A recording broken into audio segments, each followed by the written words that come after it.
Hey everyone, this is Kevin from thechesswebsite.com. Today we're going to be going over Game 2 from the World Chess Championships being played by Anand, the current world champion, and Magnus Carlsen, the challenger, the highest rated player in the world right now.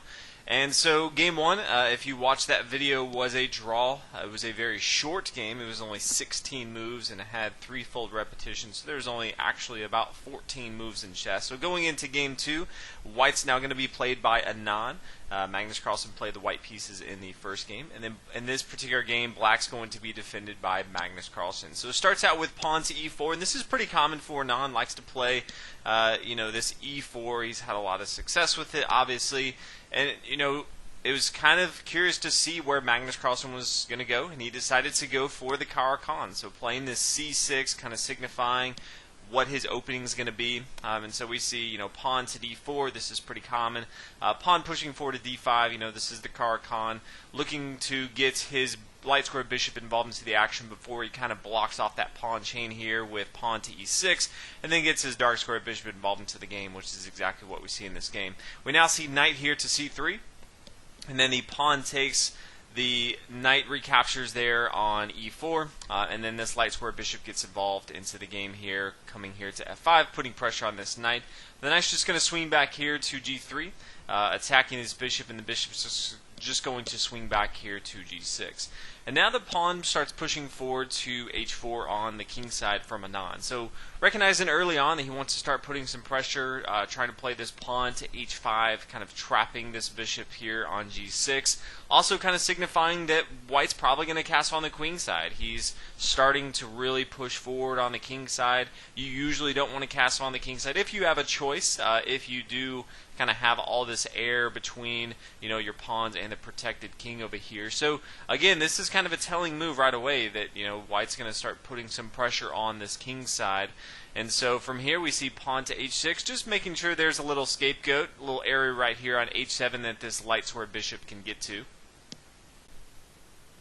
White now plays knight to f3. Again, you usually want to get your knights involved into the action very early on. Again, also this is a very great square for this knight, protecting this pawn here on d4, and also just attacking the center of the board.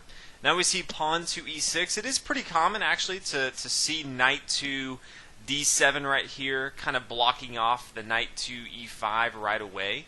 Instead we see this pawn to e6, and then Anand played knight to e5. And there was, people were kind of curious how Anand would actually play in this particular case, and one of his people that he uses, they call them seconds. It's actually kind of their entourage, if you will. Lico actually plays this knight to e5, and so with all the hours and hours and days and months of preparation, you definitely know that some of this may have come in where Lico was kind of telling Anand that, hey, this knight to e5 is pretty powerful because it kind of forces back this bishop here to h7, and now when this bishop comes to d3 and there's an exchange, White's kind of got some time in there, whereas, if we see right away, instead of the knight coming here to e5, let's say we had the bishop coming here to d3 first, and now the bishop takes, now the queen can come here to d3, but White's kind of lost a move here. So it's Black's move now, but this knight is no longer here on e5. So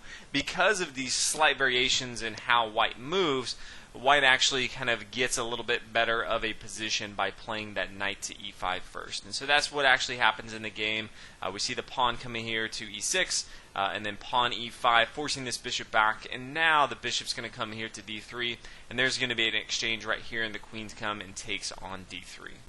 Magnus Carlsen now played the knight to d7. Again, we're 10 moves into the game, and if you look at it, you say, okay, both sides seem like they're prepared. Magnus Carlsen had used about a minute of his time by this particular case. So, although we may look at it and say, this preparation is good, Anand looks like he knows exactly what he's doing, Magnus Carlsen wasn't even thinking or blinking when he was moving. He was rapid fire. He knew exactly what to expect. He was definitely prepared for the specific opening from Anand. So definitely looked like both sides knew what they were doing. Both people looked pretty confident if you actually got to see the live commentary.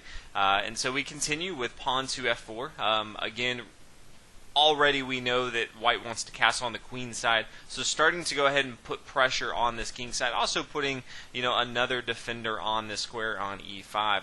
And now we have the bishop coming to b4. This is kind of twofold. One, it's kind of baiting white to see, okay, is the bishop going to come here to d2? Is the pawn going to push forward a little bit? That's really the only options that white had right here. Black really just wants to test the waters, and then he's going to bring his bishop back, get his knight involved into the game, and then castle more than likely on the king side, but could always castle on the queen side as well. Again, white's starting to put some pressure on the king side, so it could be kind of dangerous if he decides to castle on the king side.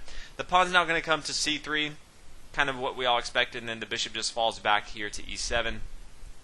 Now the bishop comes here to d2, and this was kind of an interesting move. White could have always tried something a little bit more aggressive, could have tried this, knight to h5. You can sometimes take advantage of your opponent if he hasn't brought both of his knights into the game. So in this particular case, this pawn here on g7 is under attack. Now Magnus Carlsen would never fall for something like this, but if you're trying to think of different ways in your own game that you can start to attack, this can get pretty dangerous for your opponent. Let's say this pawn pushes forward to g6. This knight can now take here on g6, and then after takes, we have the queen come, and then after the king swings over, this is going to be a free rook right here. Again, not something that Carlsen is really going to fall into, especially since he hasn't used any of his time, so he would have plenty of time to not fall for that. But again, just something if white really wanted to add a lot of pressure, he could play this, h5. It really doesn't put him in a bad spot by any means, so he could really start to put some pressure on Carlsen and really have him, figure out what he wants to do. Does he want to move his bishop again, since he's already moved it a couple times? But white decided to go ahead and play for more of a safer route, this bishop here to d2. It's not really forcing the action, but does allow for white to go ahead and castle on the queen side very, very quickly. Now we have black bringing his knight to f6. Magnus Carlsen definitely wants to get some king safety, also recognizing that he needs to get his other knight involved into the game. And now we have castle, and it was kind of interesting to see, which side Magnus Carlsen wants to castle. If he wants to castle on the queen side, obviously he wants to go ahead. He's going to need to get his queen involved into the game. C7 here, b6 if he wanted to castle on the queen side. If he castle on the king side, that kind of opens up some fireworks potentially with both sides castling on both of the opposite sides, and white's already putting a lot of pressure on the king side, so that could be a little bit dangerous. Magnus Carlsen plays dangerous, and he decides to go ahead and castle on the king side. So again, in the game, this was definitely one of those points where we were expecting some fireworks. It was looking pretty crazy. Now we see knight to e4, and this is where Magnus Carlsen, for the first time in the entire match, actually took quite a bit of time. And I say quite a bit of time. He took 10 minutes, but he took more time on this particular move than he had by far the rest of the match combined. And so we see up until this point. So we see knight to e4, and Magnus Carlsen decides to go ahead and recapture. And then after the queen recaptures, Magnus Carlsen decides to give up more material. And then the pawn retakes right here. White could have retaken with a few different options, but I do like the pawn taking here. It does, provide some additional defense to this pawn on h4. We now have the queen here and the rook here, both protecting this pawn. Black does have this bishop and his queen both eyeing down on this pawn on h4. And also, it kind of blocks off this entire thing right here, and it really just opens up all these free lanes to white to go ahead to attack on this king side. Again, this queen side right now somewhat safe. This bishop's going to have a hard time really maneuvering around. All of these squares that this bishop would like to go to are kind of blocked off because of these pawns right here. So, things were definitely looking good for white. Magnus Carlsen decided to come to d5, and everyone under the sun really expected white to come to g4. Really has all the momentum right here. Definitely be a mistake, this pawn's being attacked right here on a2, but that definitely loses to the bishop coming here to h6. One move checkmate, even if the pawn comes to h6. Something pawn to h5 is just too much for black to deal with. He's going to end up losing a ton of material, and there's not much that this lone queen can do over here on a2. Yes, he has taken a pawn, but that's pretty much all he's going to be able to do. There are some other options that black has. Could always try King over here to h8, making it safe. Obviously, if you have, you know, kind of a pin, you want to get that king out of the way. Could always try something a little bit more aggressive. Could try this pawn to f5 if you wanted to. That could really open things up more than it was before.